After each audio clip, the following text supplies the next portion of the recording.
सोने चांदी के दांवों में लगातार उठापटक जारी। चांदी में गिरावट के बाद सोने में मामूली वृद्धि। क्या यह है निवेश का सही मौका? जी हां, भारत में 19 फरवरी 2026 को सोने की कीमतों में मामूली वृद्धि हुई है।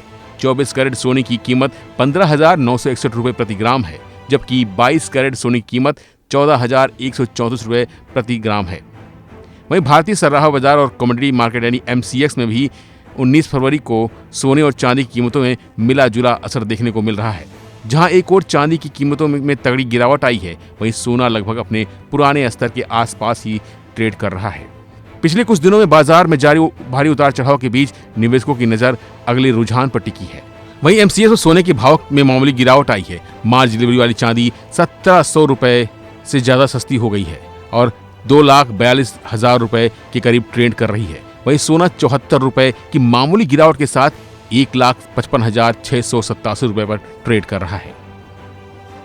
वहीं अलग अलग शहरों में सोने के दामों की बात करें तो दिल्ली में आज 24 कैरेट सोने का भाव 1,54,340 रुपए प्रति 10 ग्राम है। इसके अलावा लखनऊ, जयपुर में भी यही रेट है। मुंबई, बेंगलुरु और हैदराबाद में 24 कैरेट प्रति 10 ग्राम का दाम 1,54,190 रुपए के आसपास है।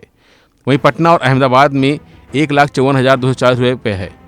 इसके अलावा 4 दिनों में 1 किलो चांदी 20,100 रुपए सस्ती हुई है। आज यानी 19 फरवरी को दिल्ली में चांदी का भाव 2,54,900 रुपए प्रति किलोग्राम है, जो पिछले दिनों के मुकाबले 100 रुपए कम है।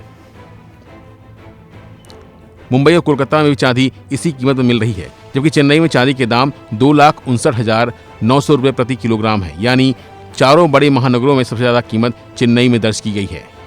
हालांकि MCX ने सोने और चांदी के निवेशकों के लिए अहम फैसला लिया है। एक्सचेंज ने आज से गोल्ड और सिल्वर फ्यूचर्स पर लगने वाले एडिशनल मार्जिन यानी अतिरिक्त शुल्क को हटाने का ऐलान किया है। इससे जो निवेशक हैं उन्हें खासा फायदा होने की उम्मीद है।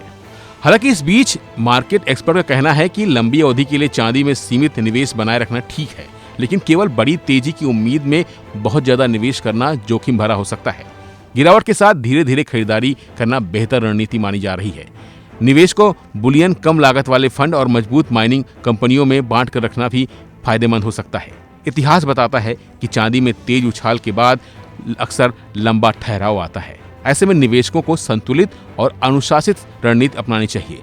तो कुल मिलाकर आप ये कह सकते हैं कि अभी अगर आपको शादी ब्याह के लिए गहने वगैरह बनवाने हैं तो ये मौका सही है, लेकिन अगर आप निवेश करने की सोच रहे हैं तो अपने एडवाइजर की सलाह एक बार जरूर लें, क्योंकि मार्केट में जिस तरह से उठापटक चल रही है उसके बाद कुछ भी नहीं कहा जा सकता।